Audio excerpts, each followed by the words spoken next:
Today, we are going to discuss about the doctrine of impermanence, anicca, in Theravada Buddhism. Buddhism is the teaching of Lord Gautama Buddha. Lord Gautama Buddha lived in northern India during the 6th and 5th century before Christ. He was born into a royal family as Prince Siddhartha in a place called Lumbini in the present-day Nepal.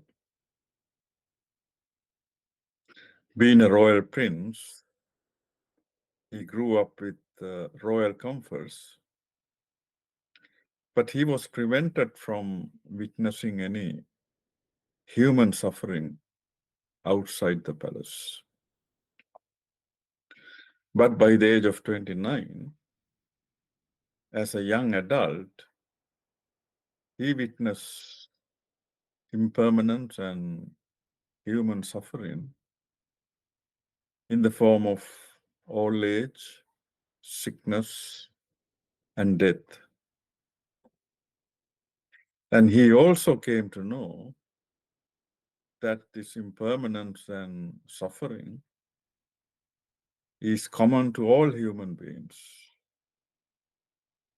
including himself and his loved ones. And that alarmed and shocked him. And he wanted to find a way out of suffering. So at the age of 29, he left home and became a homeless ascetic in order to find a way out of human suffering. 6 years later, while meditating under a tree in a place called Bodh Gaya in India, he gained enlightenment as a Samma Sambuddha by realizing the Four Noble Truths with no assistance from any teacher. And then the Buddha started teaching the Buddhist doctrine and the path of liberation from suffering so that others could also cultivate the same path and liberate themselves from suffering. The Four Noble Truths that the Buddha realized are truth of universal suffering, dukkha satcha, truth of the origin of suffering, samudaya satcha, truth of the cessation of suffering, nirodha satcha, and the truth of the path leading to the cessation of suffering, magga satcha. Now, during the process of enlightenment, the Buddha also realized three universal characteristics of all the physical and mental phenomena in this universe. And they are everything in this universe is impermanent, anicca.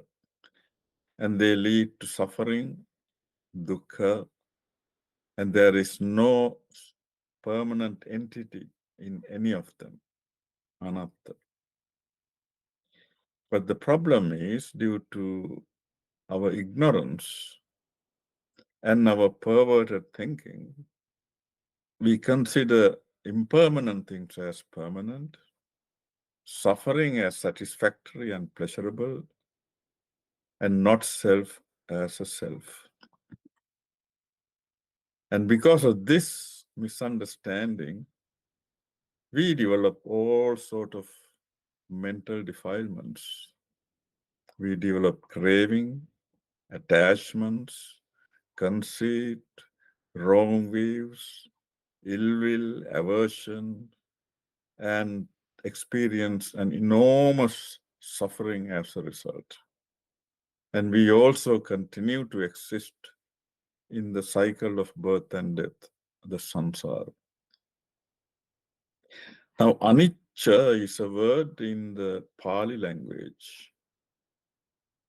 It is believed that the Pali language was the spoken language in the region of India where the Buddha lived during the 6th and 5th centuries before Christ.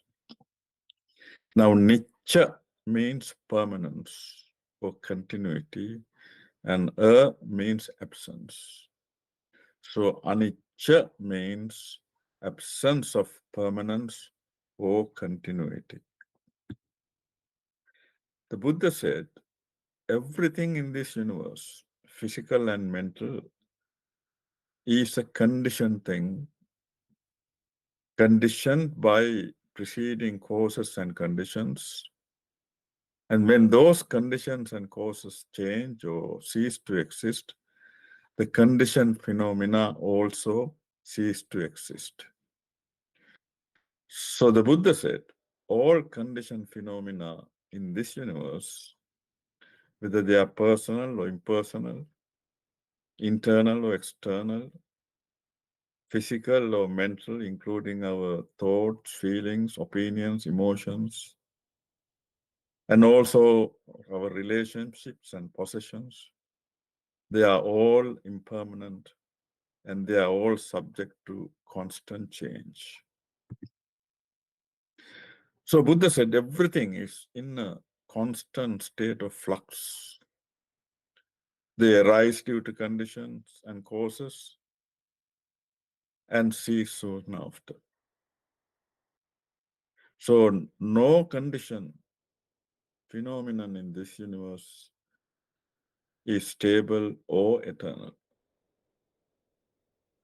Superficially, of course, they give the impression of being permanent, but they appear and disappear at such a speed that they give a false impression of permanence. It is similar to a sort of cartoon film. Now, in a cartoon film, each cartoon frame is followed by another frame with a slightly different content in such a rapid succession that it creates a sense of continuity.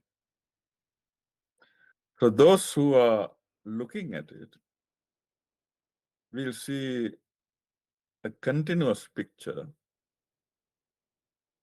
not as separate frames. Similarly, every physical and mental phenomenon appear and disappear so fast, giving a false impression of permanence. Only a closer examination will reveal the transient nature of all the physical and mental phenomena. Now, whether Samma Sambuddha appears in the world or not, this natural law of impermanence exists. The Buddha only rediscovers it during the process of enlightenment and say it to others so that they can also realize impermanence and escape from suffering. Now, impermanence can be noticed at three different levels. At the macrocosmic level, there is this universe of huge dimensions evolving and breaking down in repeated cycles from a beginningless time. At a personal level, we can notice our own experience of getting old, becoming ill, dying, as well as similar experiences in other people around us. At the microcosmic level, through deep analysis and insight, through meditation, we may be able to see the physical and mental factors arising and passing away from moment to moment. Now, impermanence also takes place at the gross level and subtle level. At the gross level, we can notice impermanence through the changes that take place in our physical body during our lifetime, and also changes in our mental processes, such as moods, emotions, feelings, and thoughts. And similarly, we can notice such changes in people around us and also in inanimate objects. At a subtle level, there is a constant change in all physical and mental processes that are taking place through arising, changing, and passing away continuously from moment to moment, which is not noticeable to us. But this gross level change that we can notice is, of course, the result of the accumulation of subtle level changes over a period of time. Now, in Buddhist teaching, even consciousness is conditioned and transient. It is said in the discourse called Maha Tanha Sankhya Sutta of the Majjhima Nikaya. That's a collection of the Buddha's middle-length discourses. That there was a monk called Sati in the Buddha's time, and this monk used to believe that consciousness is a permanent thing and that it moves from birth to birth. When Buddha came to know about it, he called the monk and corrected his misunderstanding by saying that there is no permanent, constant consciousness, but there are only 6 types of consciousness that arise conditionally at the 6 sense doors of the eye, the ear, the nose, the tongue, the body, and the mind. So when the eye sees a visual object, we become aware of that, and that is eye consciousness. When we hear a sound through the ear, we become aware of it, and that is ear consciousness.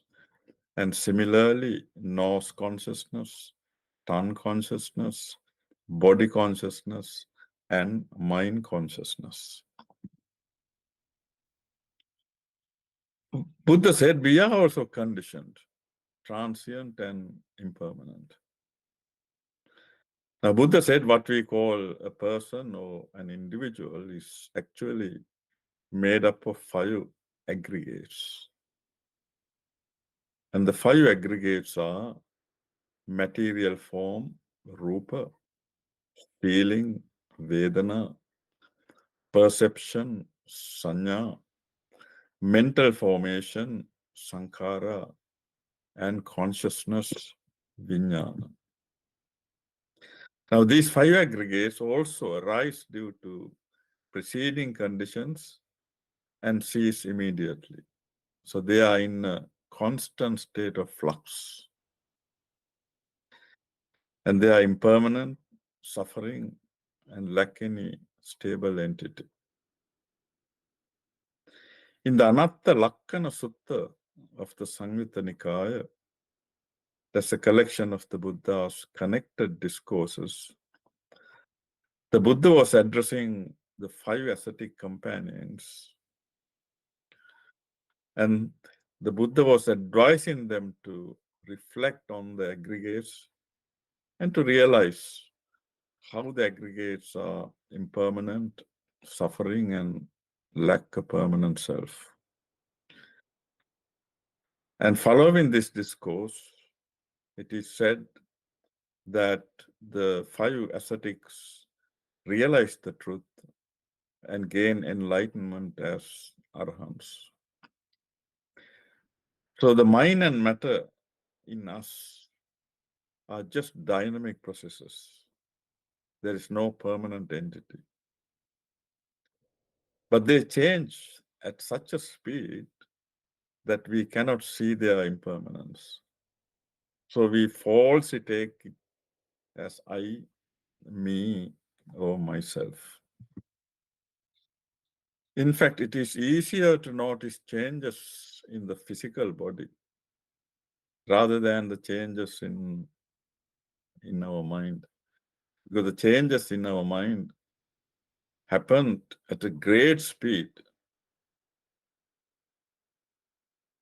So the false belief can arise that the mind is a permanent entity and also has one's identity or oneself.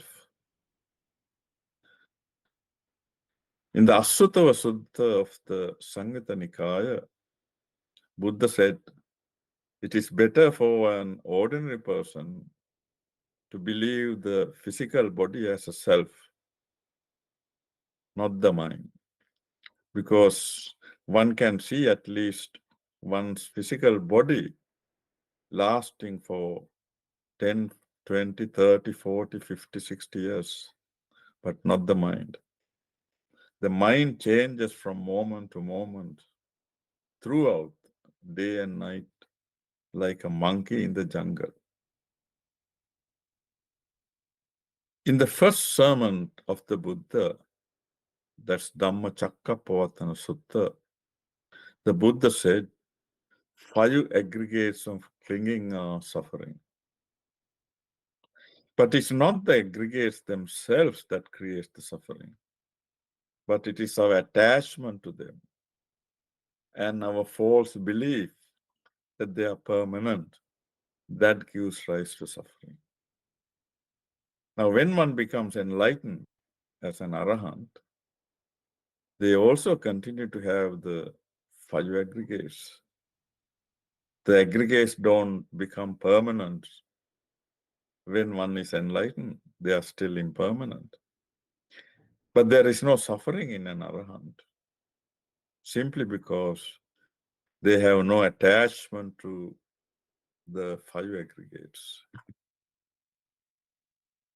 In the Dvaya Sutta of the Samyutta Nikaya, Buddha has described impermanence in relation to our 6 sense organs, the eye, ear, nose, tongue, body, and the mind, as well as the sense objects that the sense organs receive.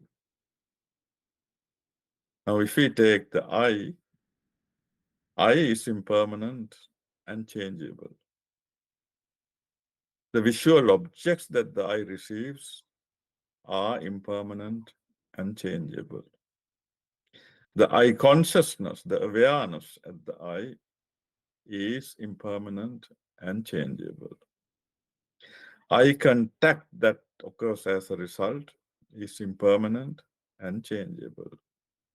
And the feelings, the perception, and mental formations that arise from contact are also impermanent and changeable. And Buddha gave descriptions to the other 5 sense organs also in a similar way. The Buddha has placed the benefit of comprehending impermanence, even for a moment, at a very high position when compared to other wholesome actions. In the Velama Sutta of Anguttara Nikaya, that is the collection of Buddha's numerical discourses, Buddha said, comprehending impermanence, even for a moment, can be more fruitful than spreading loving kindness, more fruitful than observing moral precepts, more fruitful than taking refuge in the Buddha, Dhamma, and the Sangha, and more fruitful than making offerings to enlightened Buddhist saints, including the Samma Sambuddha, Pacceka Buddha, Arahants, and other noble disciples who are on the Buddhist path of liberation. There's a book called Dhammapada that is a collection of Buddha's sayings in verse form.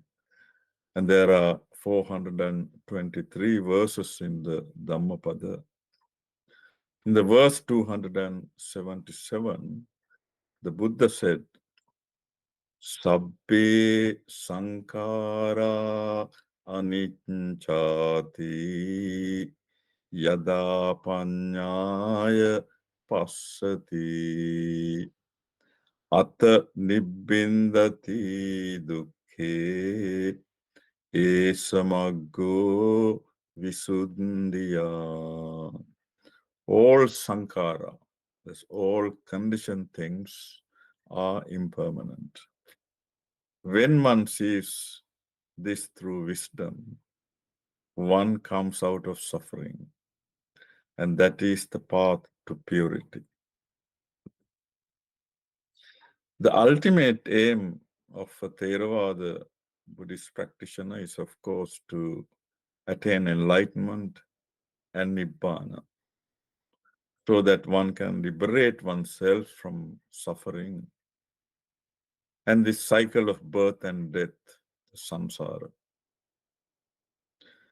So comprehension of impermanence is a significant preliminary step in developing perception of impermanence, that is anicca sanya. Now, in the first discourse, the Buddha described the Buddhist path of liberation from suffering as the Noble Eightfold Path. The Noble Eightfold Path has 8 factors: right view, samadhi, right intention, samma sankappa, right speech, samma vacha, right action, samma kammanta, right livelihood, samma ajiva, right effort, samma vayama, right mindfulness, samma sati, and right concentration, samma samadhi. Now, for practical purposes, these 8 factors are divided into 3 groups. The first group is morality, sila, and that consists of right speech, right action, and right livelihood. The second group is concentration, samadhi, and that consists of right effort, right mindfulness, and right concentration. And the third group is wisdom, panya, that consists of right understanding and right intention. So, right morality leads to right concentration leads to right wisdom. And the right wisdom is to fully comprehend the 3 universal characteristics, that every conditioned phenomenon in this universe is impermanent, suffering, and there is no self. And this is done through insight meditation. Now, because impermanence is the basis of the other to suffering and not self, is paramount that we need to first comprehend impermanence experientially through meditation.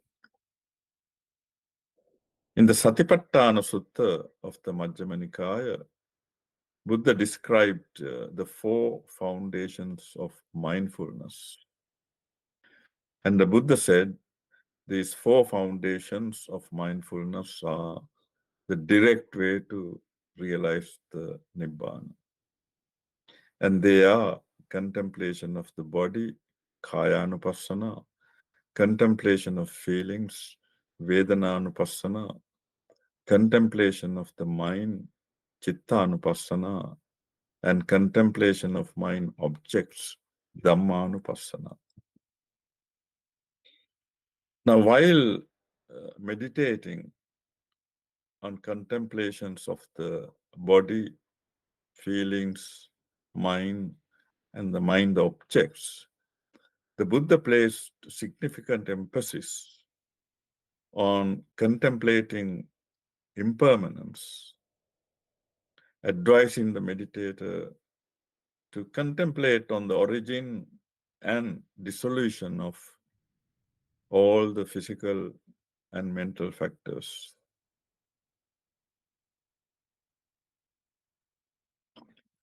Similarly, in the Anapanasati Sutta of the Majjhima Nikaya, where the Buddha has instructed on how to meditate on in-breath and out-breath, again the Buddha has emphasized the significance of contemplating on impermanence. And in this discourse, there are 16 contemplations divided into 4 tetrads. And in the 4th tetrad, the Buddha instructs the meditator to train himself while taking a breath in. I will breathe in, focusing on impermanence. And while breathing out, I will breathe out, focusing on impermanence. And the Buddha said this will lead to equanimity, dispassion, and eradication of all the mental defilements and liberation. In the Girimananda Sutta of the Anguttara Nikaya, Buddha was advising a Sikh monk called Girimananda. And Buddha advised the Sikh monk to develop 10 perceptions. And perceptions of impermanence was the first perception that the Buddha advised the monk to develop. And Buddha said how to develop it.